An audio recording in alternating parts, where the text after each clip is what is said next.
Nintendo. Games are generally known as being child-friendly, but how true is that actually? What if you were to find yourself living in Hyrule Castle Town, right when Ganondorf starts taking over? Shit, yo. What is this? I got the wrong sandwich. I don't want that shit. Or if you had to go into an old decrepit haunted mansion with nothing but a Philips vacuum cleaner.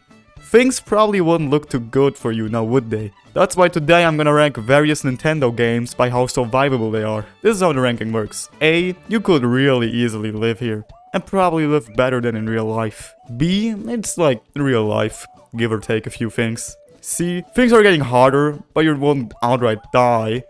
D. You're gonna have to fight to survive every waking moment. F. You wouldn't even last a minute here. The order is random, and for each franchise I'm gonna pick a few games as examples. And lastly, you're not some kind of main character, you're just a normal guy, just trying to get by. Now first up we have the Super Mario games, and I'm just gonna come out and say it, in Odyssey it's B. If you can avoid the Goombas and that one weird hyper-realistic dragon, you'll be fine. There's a whole normal city in the game. But if it's Mario 64, you're not gonna get very far. You're gonna either die of starvation or you're gonna get killed in one of the paintings. In Mario Galaxy, you would just suffocate. In Mario Sunshine, you would probably be fine as long as you can swim. And also, you know, don't end up in one of those weird extra dimensions. But how's your quality of life? Well, seeing as you will have to survive Bowser's kidnapping of Peach and whatever happens after that, it probably won't be all that great. You'll have to scavenge for food, hide away from Koopas and pianos and whatever else there is. Also, the only food you get are mushrooms. Or if you're in Sunshine, you can probably get by stealing fruits or something. But I don't think that a diet consisting of only mushrooms or fruit would be very good for you in the long run. So overall, the Mario Jump and Run games get a C tier from me. In Breath of the Wild, we already can see people living normal lives all around the place. Sure, Ganon might be fucking around, but as long as you don't go to his evil castle, you will probably be fine. As long as you don't run into any guardians.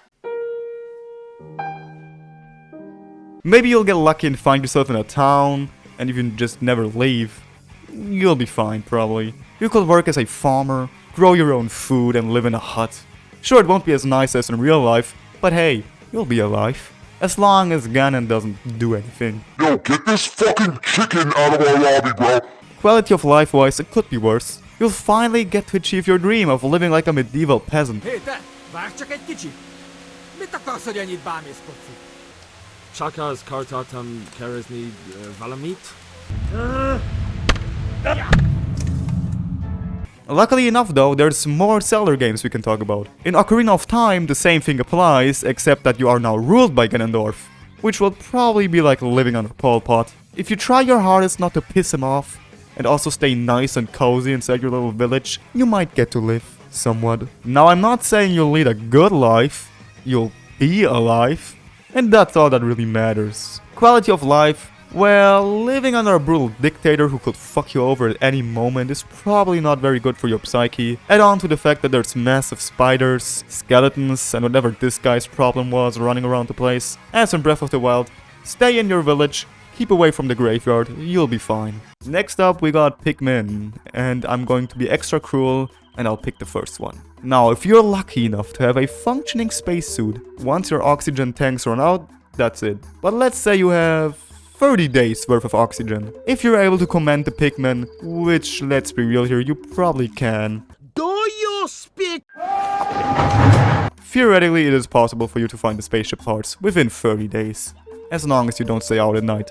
Food also wouldn't be a problem. The only problem would be... Are you an engineer? Cause that rocket ain't fixing itself. Yeah, I don't think you'll be able to fix the rocket by yourself.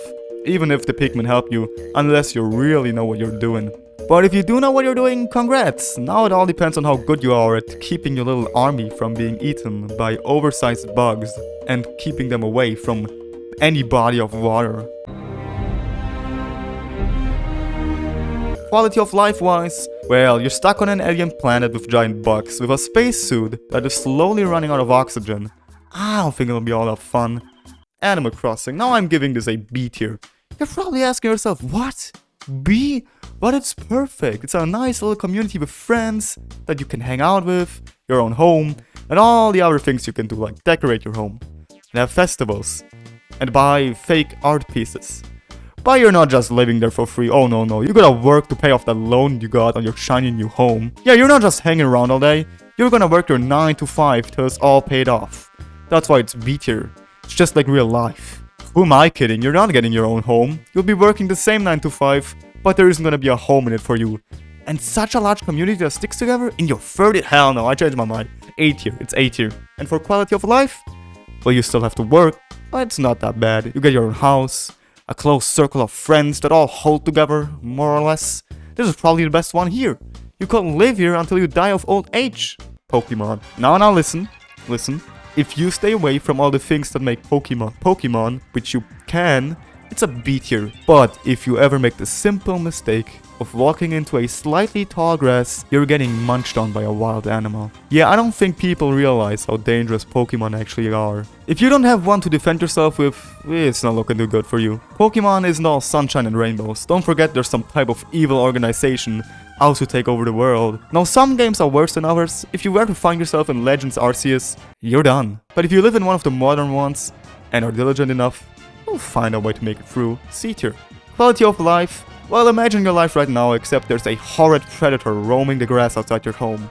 Wii Sports Resort. Now, I already made a more detailed video about this, but yeah, it's an easy A tier. You'll wake up for some nice jogging, maybe do some water sports after breakfast, and round the day off gliding through the air while watching fireworks. This is an all-inclusive resort. The best food, the best entertainment, there's everything. A nice and tight community with your other me friends. And if you're bored of the island, you can go on a nice relaxing cruise on the SS Peach. Just don't think too hard about the communist memorabilia you can find on certain government buildings. Quality of life is also great. It's literally an eternal vacation. You won't have to work, you can get good food at a restaurant, you can do as much or as little sport as you want. They even got deliveries and everything. This is paradise. Here's my final ranking on all of the franchises. If you disagree with me on any of these, no you don't. Thank you for watching.